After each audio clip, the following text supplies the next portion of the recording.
यो चाहिँ काठमाडौँको सुकुम्बासीहरूको हेर्नु स्थिति यस्तो छ। पुरै तोडफोड गरेको छ। त्यो पनि गर्नु पनि पर्छ किनभने खोलाको साइडैमा छ। यस्तो छ। जुन काम कसैले गर्न सक्नु भएन त्यो चाहिँ हाम्रो चाहिँ प्रधानमन्त्रीज्यूले गरिसक्नु भयो। यस्तो छ। यस्तो स्थिति छ कि चारैतिर कत्रो ठुलो जग्गामा यिनीहरू बस्नु भएको थियो। यो सबै खोलेको जग्गा होइन, खोलेको जग्गा हो। यो सबै खोले साइडमा आएर बसिसक्नु भएको थियो। त्यसमा सबै सुकुम्बासी नै होला र यस्तो छ। सबैजना यिनीहरूलाई घर पनि त दिया छ। अब खोजी नीति भने यस्तो साइडमा छ कि यतिसम्म छ। पुरै पक्काको घर बनाएर बस्नु भएको थियो क्या। पर्मानेन्ट घर थियो सायद। यस्तो छ सुकुम्बासीको स्थिति। एकदमै तोडफोड भइसकेको छ। त्यो साइडमा पनि अझै छ।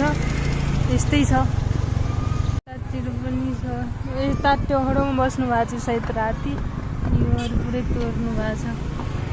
सामानहरू निस्काउँदै होला।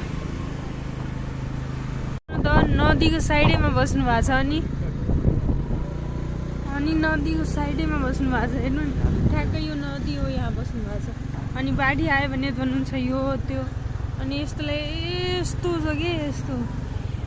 यतातिर पनि यस्तै छ। चारैतिर यस्तो छ। नदीको पुरै साइडमा छ कि पुरै नजिकै छ। बढी पानी आयो भने त खत्तम हुन्थ्यो तर अब भगाइसक्नु भएको छ नि त।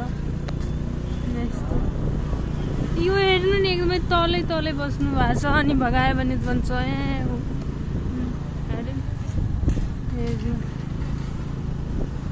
यस्तो साइडमा तोडेको बापत यता साइडमा बस्नु भएको छ। अनि यतातिर बाटो बनाएको छन् कि यही कारणहरू हो क्या। हेर्नु नि